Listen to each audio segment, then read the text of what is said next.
Quando Deus manda se posicionar? Meu aprendizado estudando o livro de Daniel. Você vem sentindo desconforto ou mesmo dificuldade de se posicionar, seja na sua casa, na sua família, no seu trabalho, no seu convívio social? Mas você entende que Deus manda todos se posicionarem que nele crê, através do sacrifício do seu Filho Jesus? Então fica até o final, porque nesse vídeo a gente vai falar quando Deus manda a gente se posicionar e o meu aprendizado estudando o livro de Daniel. Bora pro vídeo. Fala pessoal, Marcelo então aqui para mais um vídeo, seja muito bem-vindo, muito bem-vinda. Antes de mais nada, entenda que estamos passando por tempos em que somos impelidos a nos posicionarmos em tudo que a gente faz. Seja na polaridade política, seja espiritualmente falando, religiosamente falando, seja em qualquer situação. E mais do que isso, num tempo em que a opinião dos outros, ou pelo menos parte da sociedade, nos é imposta. E nós temos que aceitar, senão somos cancelados. Quando a gente estuda, eu deixo aqui a dica, porque a Bíblia ela tem resposta para todos os problemas que a gente possa imaginar que existem. Quando a gente estuda, a gente esquadrinha bem a palavra de Deus. Então eu deixo a dica aqui, esquadrinhe bem. Leia com atenção, são camadas, como uma cebola, são camadas atrás de camadas, que a gente vai se aprofundando e tendo acesso apenas quando a gente tem realização daquilo que a gente está lendo superficialmente. Então a gente tem que cavar, cavar, cavar. Nós acessamos níveis mais profundos de conhecimento. E nós sabemos que a palavra de Deus é viva e eficaz, ela vai reverberar dentro de nós. Oh, aleluia. As pessoas costumam falar muito que Deus é bom, Deus é amor, e eles estão certas. Mas muita gente para aí, achando que Deus é só amor, quando na verdade a palavra é clara, nítida como a água, cristalina.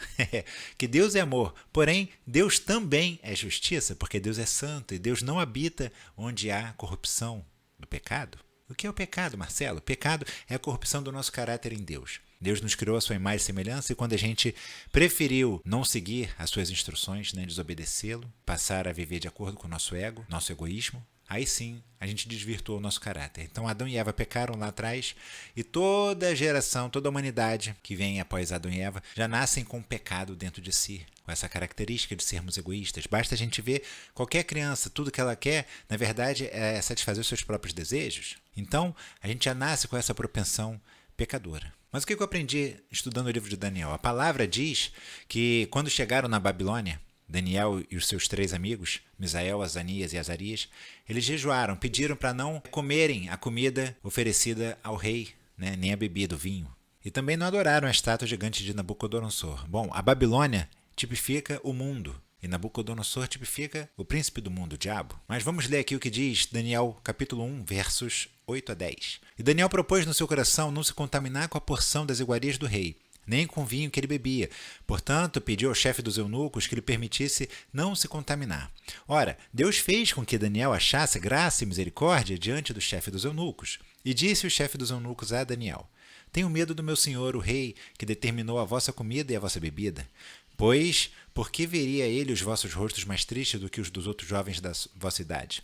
Assim poreis em perigo a minha cabeça para com o rei. Bom, o que vemos aqui? Primeiramente, que Daniel se posicionou. Daniel sabia que não deveria se misturar ao mundo, às coisas do mundo. Isso a gente vê os jovens hoje em dia entrando cada vez mais na vida do mundo, na vida mundana, nos valores do mundo. E Daniel ali já sabia que não devia se misturar a essas coisas do mundo, no caso as coisas da Babilônia. A gente vê também que Deus proveu o posicionamento de Daniel. Então Deus fez com que Daniel achasse graça e misericórdia na vida do eunuco, que era o responsável por cuidar da vida deles. Porém, o que a gente viu também? Que a reação do eunuco foi de medo. Ele tinha medo de que o rei pudesse matá-lo caso o rei percebesse que ele não estava cumprindo com as diretrizes, com as ordens que ele dera. A gente sabe que estudando a gente entende que o medo é a falta de fé. E a fé é a falta de medo. Então são sentimentos, são situações antagônicas, elas não trabalham, não convivem juntos. Pessoa que tem medo, consideravelmente ela tem a mesma proporção da falta de fé. E uma pessoa que é cheia de fé, cheia de certezas espirituais, cheia de certeza de quem ele é em Deus,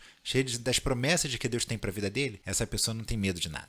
Então é antagônico. Uma coisa não combina com a outra. Então quando há medo, há falta de fé. E a gente sabe que todo medo reflete o medo maior, que é o medo da morte. Então as pessoas temem a morte. Porém, quando a gente aceita Jesus, quando a gente crê que Jesus é o nosso Salvador, a gente entende o sacrifício de Jesus naquela cruz. Paulo diz nas cartas dele que a mensagem da cruz é loucura aos olhos daqueles que vivem no mundo, porque é uma loucura a gente acreditar na ressurreição.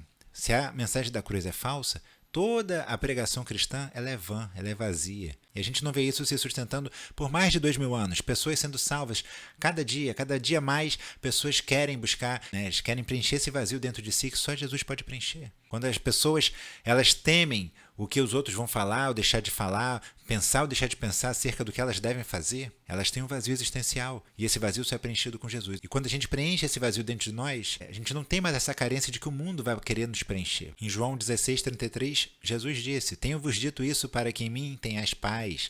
No mundo tereis aflições, mas tende bom ânimo, eu venci o mundo. Ele venceu a morte. Mas o que a gente pôde ver também com essa história, estudando o livro de Daniel, é que a estátua de Nabucodonosor é evidência de que o povo hebreu, os israelitas, os judeus, viviam um completo estado de dominação do pecado. Se a gente pegar os livros antes de Jeremias, de Lamentações de Jeremias, a gente vê o quanto que os reis estavam em pecado. E começou o pecado lá atrás, quando o povo pediu para Samuel, para que Samuel levantasse um rei. Samuel falou: o nosso rei é o rei de Israel, é o Deus vivo. Se você quer uma pessoa para estar na posição de Deus ali, para governar sobre a sua vida, vai vir ruína. E não deu outra. Foram reis atrás de reis, pecado atrás de pecado, mesmo tendo o próprio Davi, o grande rei, o rei do coração de Deus, porque ele rasgava realmente o coração, ele se arrependia, e esse arrependimento é o que serve de exemplo para que a gente consiga se arrepender dos nossos pecados e viver a mensagem da cruz, que é a mensagem do arrependimento, pois é próximo o reino de Deus. Deus é o verdadeiro rei. E o reino de Deus está próximo, ele quer implantar o reino de Deus aqui na terra. E todos os reis que sucederam a Davi, cada vez mais caíram no pecado da idolatria. E é justamente esse pecado que fez com que a Babilônia tomasse o povo de Israel como escravos. Mas o relato bíblico diz que apenas os 4 moços, Daniel e os seus 3 amigos, não se dobraram diante da estátua de Nabucodonosor. Isso revela uma geração inteira corrompida. Por algum motivo, para esses 4 jovens, isso era intolerável. E a gente vê hoje o pecado, ele abunda no mundo, mas onde abundou o pecado, superabundou a graça. A gente vê que para alguns jovens, eles não se privam do pecado. Eles não veem como algo ruim. Eles não veem como abominável o pecado. Porém, para muitos jovens cristãos, muitos jovens que têm uma estrutura familiar, eles veem que o pecado é abominável. Que onde abundou o pecado, como eu disse, superabundou a graça. A graça é maior que o pecado. Então Daniel pediu 10 dias para o chefe dos eunucos para ser alimentado apenas com vegetais e água. E ao final dos 10 dias, ele e os teus 3 amigos aparentavam estar mais gordos, mais sadios, mais cheinhos do que os demais judeus que estavam sendo alimentados com a comida e com o vinho do rei. Deus guarda o coração daqueles que perseveram e ampara eles. Como a gente viu, Deus provê. Então esse é o primeiro aprendizado que eu tive com Daniel. Deus sempre provê. Deus, quando dá um deserto para a gente atravessar, ele já dá o suprimento do deserto. Deus, quando dá uma batalha para a gente lutar, ele já dá a vitória. E esse é o primeiro aprendizado que eu tive com Daniel e que me enche de energia para que a gente possa se posicionar nesses tempos difíceis, onde o pecado nos salta aos olhos e praticamente nos é imposto. E em especial aos jovens, como também eram bem jovens, Daniel e os seus 3 amigos. Então a idolatria, independente de qual origem seja, ela nos afasta de Deus porque tira a importância de Deus, a importância primeira de Deus no nosso coração. Amar a Deus acima de tudo e de todo o nosso coração. Quando a gente coloca algo na posição de Deus, que deveria ser de Deus, a gente está praticando idolatria. E a idolatria vai minando a nossa fé aos poucos até nos tirar da presença de Deus totalmente. Quanto mais ela vai minando a nossa fé, mais vai aumentando o nosso medo em relação à morte, em relação a outras situações que porventura vão trazer a morte. Mas como é que Daniel e os outros 3 jovens não se deixaram levar pelo pecado? A palavra diz que o rei mandou que trouxesse alguns dos filhos de Israel, da linhagem real dos príncipes jovens, que não houvessem defeito algum. Fisicamente tinham que estar sadios, de boa aparência, instruídos, eruditos, doutores da ciência e entendidos do conhecimento. E quem foi o responsável por manter essa chama interna acesa dentro deles, para que eles não caíssem no pecado? Resposta: a família. A família é base, a família é estrutura da sociedade nesse sentido. Mas você pode se perguntar: Marcelo, minha família vive no pecado, minha família valoriza mais as coisas do mundo, do pecado, do que as coisas de Deus? Bom, assim como eu, você foi chamado para furar a bolha? Fure essa bolha. Creia que Deus vai te usar para que todos na tua família se convertam, se arrependam e creiam que Jesus é o único suficiente Salvador para mudar a vida deles. Creia que vai dar certo, porque Deus vai prover. Assim como proveu para Daniel e para os 3 amigos. Os 3 foram jogados na fornalha e apareceu o 4º homem da fornalha. Daniel foi jogado na cova dos leões e Deus fechou a boca dos leões. Então Deus vai prover. Meu amigo, minha amiga, o que conta no final é o que Deus pensa sobre nós. Essa que é a opinião que vale. Não é a opinião dos outros, é a opinião que Deus tem da gente. E a Bíblia tem cerca de 8.000 promessas de Deus para nós. 8.000. Uma delas é essa aqui, está em Isaías 40, 28 a 31. Não sabes, não ouviste que o eterno Deus, o Senhor, o Criador dos fins da terra, nem se cansa, nem se fadiga? É inescrutável o seu entendimento. Dá força ao cansado, multiplica as forças ao que não tem nenhum vigor.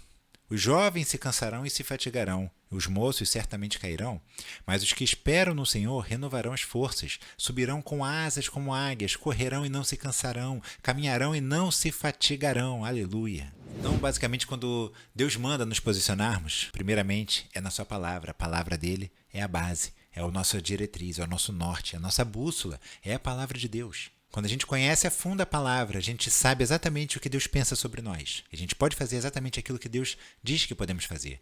Nós somos exatamente aquilo que Deus diz que nós somos, um filho amado em quem Ele sente prazer. Aleluia! Você é um filho amado, você é uma filha amada de Deus. Quando nós temos essa nossa identidade alinhada com a vontade de Deus, nossa identidade espiritual, a opinião dos outros, a opinião do mundo, não vai mais interferir negativamente na nossa vida. Então a gente vai conseguir se posicionar com mais clareza, com mais firmeza. Como Jesus disse lá em Mateus, aquele que firma sua casa na rocha, ela é inabalável, vai vir tempestades e não vai derrubar. A história dos 3 porquinhos basicamente é montada em cima disso. Vai vir um lobo, vai vir a tempestade, vai soprar. Se você não tiver a sua casa firmada na rocha, for palha, for madeira, vai voar. Se você tiver a casa firmada na rocha, vai vir tempestade, vai vir tsunami, vai vir tudo e não vai cair. Jesus é a rocha. Então quando a gente firma a nossa casa em Deus, nossa fé fica inabalável. E a fé inabalável significa zero medo de morte. Zero medo de morte. E vivendo dessa forma, estamos sendo luz no mundo e sal na terra, exatamente como Jesus pediu que fôssemos. Sabia que muita gente não vai ler a Bíblia de papel? A única Bíblia que essas pessoas vão ler vai ser a nossa vida, o nosso comportamento, a nossa integridade, as nossas ações perante o mundo, porque o mundo é corrompido. As pessoas esperam que certas situações elas se repitam, a corrupção se repita. Porém, quando acontecer com a gente demonstrar o contrário, as pessoas vão se espantar positivamente. Elas vão se espantar. Essa integridade estava em Daniel, essa integridade é a presença de Deus na nossa vida. Sabia que também foi por causa desse evento na Babilônia que os judeus tiveram que memorizar toda a Torá, que é o Antigo Testamento? Porque eles não podiam mais ler, não podiam mais comungar da palavra.